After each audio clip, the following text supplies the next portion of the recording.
I wanna raise your spirits. I want to see you smile, but no, that means I'll have to leave. So he's just sitting there playing his game.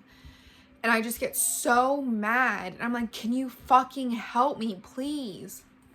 And he turns around and he says, I never fucking wanted him to begin with. You're the fucking dumbass who gave birth. You fucking take care of him. Now, at this point, my mom is upstairs. My mom comes literally, I've never seen this woman run so fast. Ran down the stairs, looks at him and says, get the fuck out of my house now. And she just looks over at me. She's like, are you okay? And I'm like, yeah, I'm fine. I'm just holding Avery, trying to get him to calm down. At this point, the guy that I was dating packs up his clothes, whatever, and leaves. I don't hear from him. Nothing. For at least a month and a half. And then a month later, he texted me and he's like, how's my baby? And I was like, he's fine. Like, what are we going to talk about? What happened? He's like, no, it's fine. I was like, okay, whatever.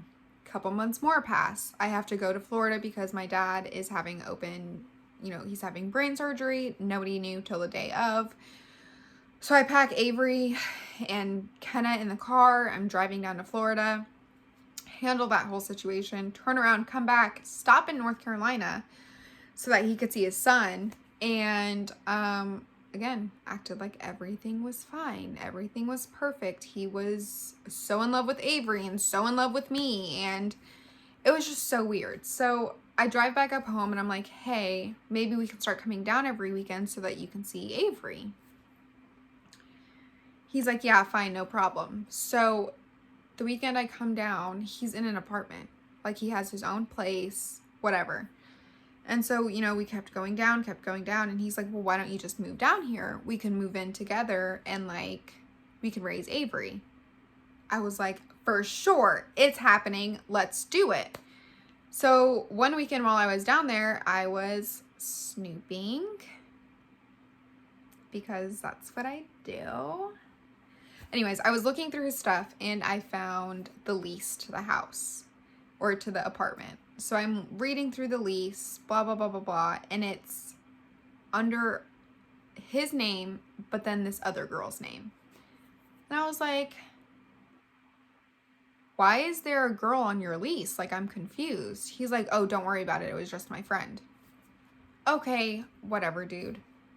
Still not acknowledging red flags. Like, whatever. So the time comes for us to move down there. I find my own apartment. I sign the keys to my apartment. I am so happy. I'm like, look, we can be together. Everything's going to be great. I had a great job that was paying great money. And the guy that I was dating at the time said that he would stay home and watch the baby. And like, literally everything seemed so perfect until about March of 2017. I, had just came home from a shift at work. I would work 12 a.m. to 8 a.m. at a truck stop.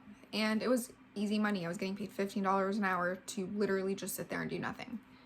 So I came home one day and I was like, hey, listen, like, it's really hard supporting both of the kids and paying rent. Like, can you, like, do stuff? Can you help me with formula? Can you help me, with Avery's diapers or anything? Can you help out in any other way than just watching the baby? And he was like, if you couldn't afford him, why did you have him? And I was like, listen, it doesn't need to be an argument. Like, can you please just start helping out with stuff? And like, can you just help me?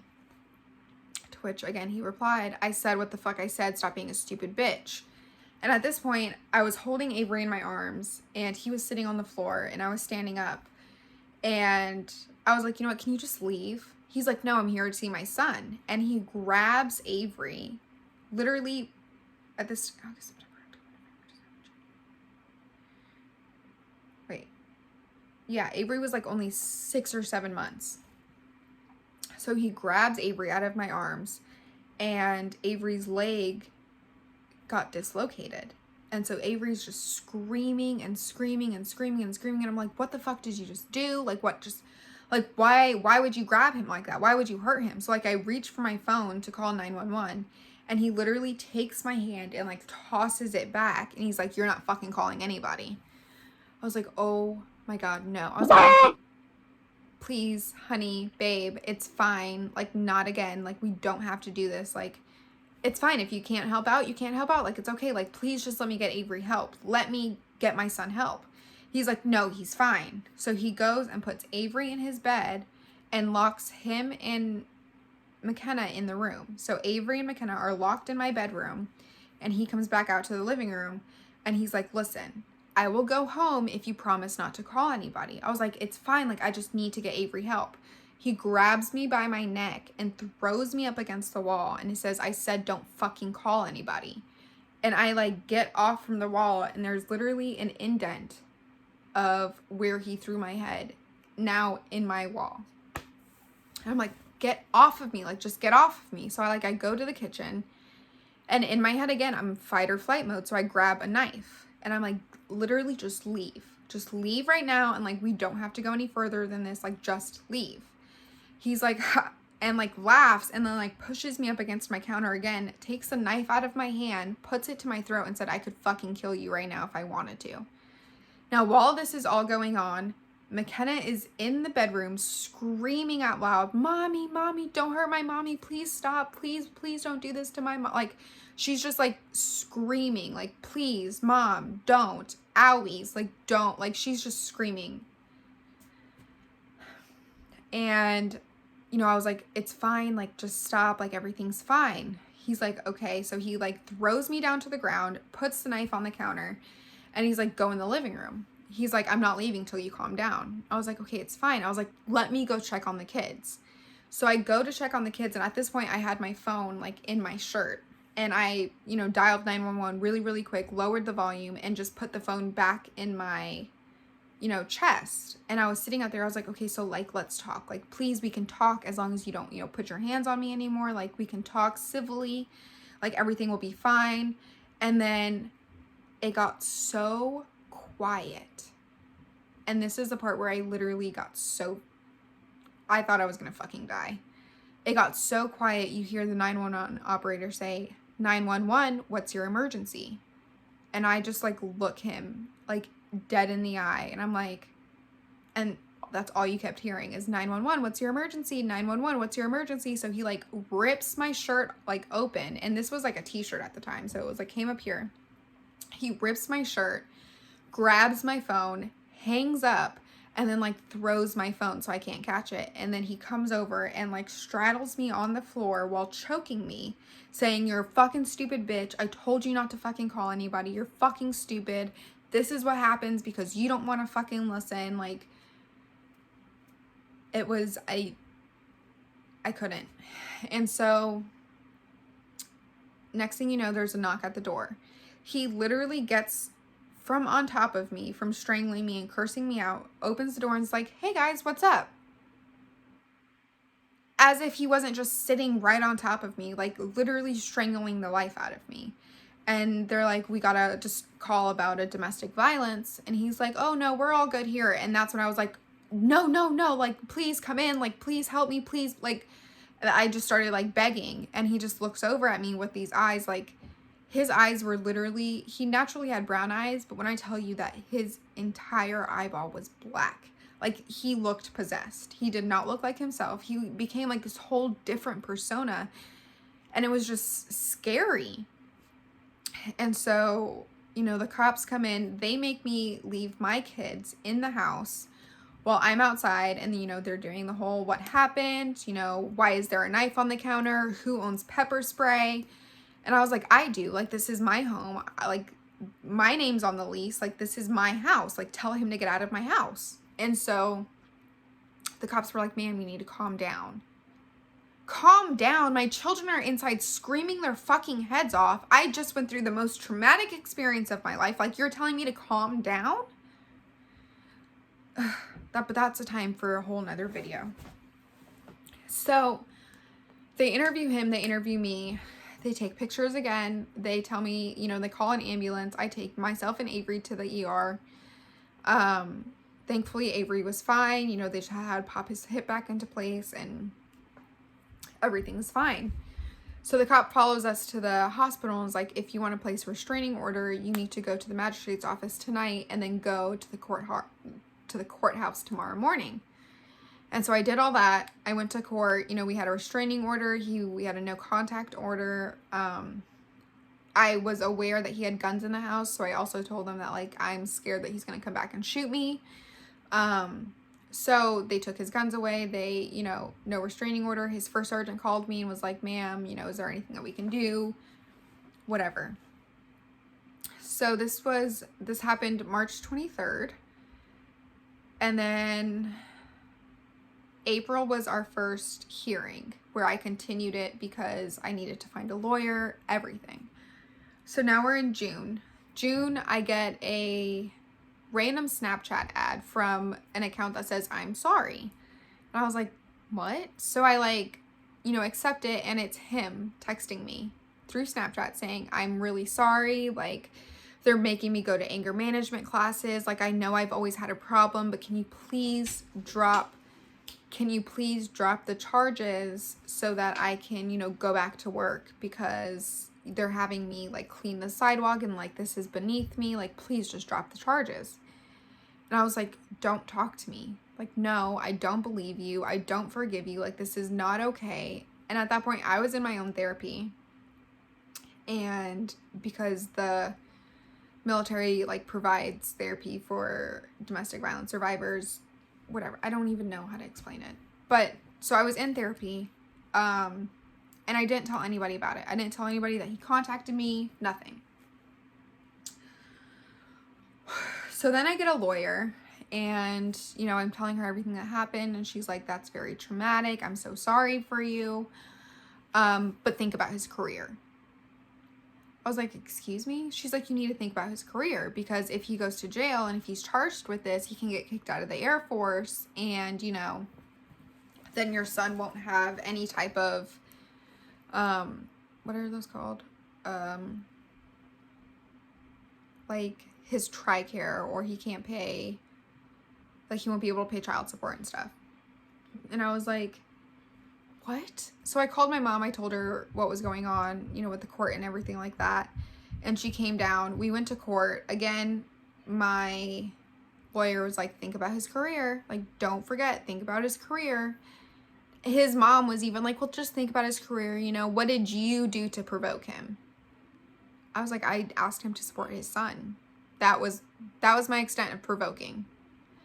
So anyways, court date comes, and I reluctantly dropped the charges on my end, but the state of North Carolina still wanted to charge him, and they gave him 24 hours of community service with parenting and anger management classes. That is all the state of North Carolina thought that he deserved, with pictures, evidence, bruising, medical records, everything. They even had the voice recording of me, like, begging him to get off of me when I called 911. All of that, and still just 24 hours of community service. And when I tell you that relationship literally almost cost me my children. CPS came and threatened to take my kids from me. They threatened that, you know, I wasn't going to be mentally stable enough. So that's why I started my therapy. And then I had CPS visits twice a week because I was attacked. CPS was critiquing my parenting skills. So, ever since then, I have not talked to him. I have not communicated with him. We talk through third parties when it comes to our son. And it was very extremely hard to come out of. After all that happened, I spiraled. I was not myself. I wasn't honestly mentally stable enough to sit there and try to parent or be a parent to somebody, but I did it. And, you know, because of that situation, I did make a lot of mistakes because I wasn't ready to fully heal. I wasn't ready to let go of it. I was harboring it. I was, you know, I didn't think that I could move past it. And I was stuck. I was stuck in a rut of being a victim. I was a victim of domestic violence. That's what everybody kept telling me. Well, you were a victim. You're a victim. Blah, blah, blah, blah, blah, victim. And at some point I had to be like, no, I'm not a victim anymore. Don't get me wrong, it took a whole entire year, but I was like, I'm not a victim. Like, I'm not going to sit here and allow this man to control my life. So it took a lot. It took a lot out of me. It took a strength that I never knew that I had. It took a lot of forgiving of myself, because I blamed myself for 90% of the things that happened. Well, if you would have left the first time, then this wouldn't have happened again. Or if you would have just left him at the hospital, you know, the kids wouldn't be in this position. And I hated myself. I hated myself. There's no better way to describe the feelings that I felt after that situation other than pure hate. There was not one thing about me that I loved. There was not one thing about me that I thought somebody else could love. And it was just, it was a really dark low. And it was a place that I never thought I would be. You know, you never think, oh, I'm going to be a victim of domestic violence and CPS is going to take my kids away from me. Like, it's never something that crosses your mind. That's not something you think about as a little kid. Like, oh, I aspire to be this person. Like, it's things you hear about, and, you know, it's those situations that you're like, well, she should have left a long time ago. But until you're in it and until you experience it, it's a whole different thing. Like, it's literally, I feel like, a mental illness. Subjecting yourself to verbal and physical and emotional abuse is a part of a mental illness. I don't know which one, but it's a part of one. It's a victim mentality. It's my fault. You know, I deserved it. This is what I did. I shouldn't have done that, and he wouldn't have done this. And I think that's the hardest part about, you know, that chapter of my life, that I blamed myself, but I blamed him, but I took it out on myself type of thing. You know, I wasn't the best mom to my kids because I let this man around. It was a very, very dark year for me. It was the worst possible thing that I could have ever gone through. I went through, but I also overcame it. I also decided that it was time for me to start loving me. It was time for me to be the best mom I could be for my kids. So I did go to therapy. And, you know, I did try the antidepressants and anxiety pills. And at the end of the day, since going to therapy, I've been diagnosed with PTSD, anxiety, and depression. Because I took too long to heal from it, that it's affected my daily life. I have triggers that don't make sense to somebody else, but to me, like, they just bring back these flashbacks of being stuck in that room or having that knife to my neck. Like, I have my own triggers that I'm trying to still heal from, and, you know, start those, like, exercises of, okay, like, let's put in your cognitive thinking. You're not in that room. You're in, you know, you're with your friends or you're out with your mom. Like, you're not in that situation. So you need to compress those feelings, work through them, like, understand, like, you're not in that position anymore. And that's hard. Cognitive thinking is hard because I can't even regular think. So thanks, Dr. Evans. But no, like, really. And I feel like I came so lighthearted to this video, and, like, you know, I joked around during this video because I've finally healed from it. I finally have been able to sit here and say, this story needs to be heard. Somebody needs to hear this, and we need to grow from it, because there's a lot of you who are in either emotionally abusive relationships or, you know, verbally abusive relationships, and you think that it's okay, and it's not. Nobody should ever make you feel lesser than the most amazing person that you are.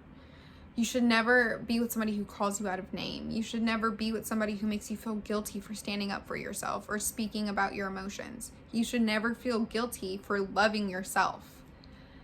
And if that's all I can get out today, is that, like, you are not a victim. You were in a situation that sucked big ass donkey balls, but you're not a victim. You are a survivor. You are a warrior. You are the most amazing person, and you are so incredibly strong, and you can get through this. Their words mean nothing. They mean nothing compared to the value that you have within yourself. And that's all I can say. That's all this video is about, is just, you don't deserve that. Nobody deserves that. And if you are in it, I have put links below to get help to get out of it. My inbox is always open. You know, I'm always down to pack up a big ass car and drive off into the sunset. You don't need to stay. There's nothing about them that you need. There's nothing about them that they can provide for you that you can't provide for yourself. You can do this. You can leave, you can walk away, and you can be free from it. And I wish I had somebody to tell me that when I was in that situation. And I wish I had somebody who took the time to make sure I was emotionally okay before thinking about the actions of a monster. And so with that being said, thanks for coming to today's video. Sorry if I made you cry. I'll see you next week. Don't forget to like and subscribe and turn on that notification bell, and just have a great week. And I hope that you guys thrive this week. Make sure that my friend Samantha actually texted me today, and I want to try it here on YouTube. I want you guys to drop down one thing that you love about yourself in the comments. Tell me one thing that you love about yourself, or that you're proud of, just today, while you're watching this video, whether it's right when it was posted or 5 days from now. Drop what you love about yourself and what your biggest attribute is, because I want to know, and I want to keep building you guys up, and we can build each other up, and we can hold each other accountable, and it'll just be a great time. Okay, so thanks for watching. Sorry this was such a eclectic, crazy video, but I was able to get it out in the way that I needed to without going into an emotional down spiral, so I think I succeeded. I love you guys. Thank you so much, and I hope you have a great day. I wanna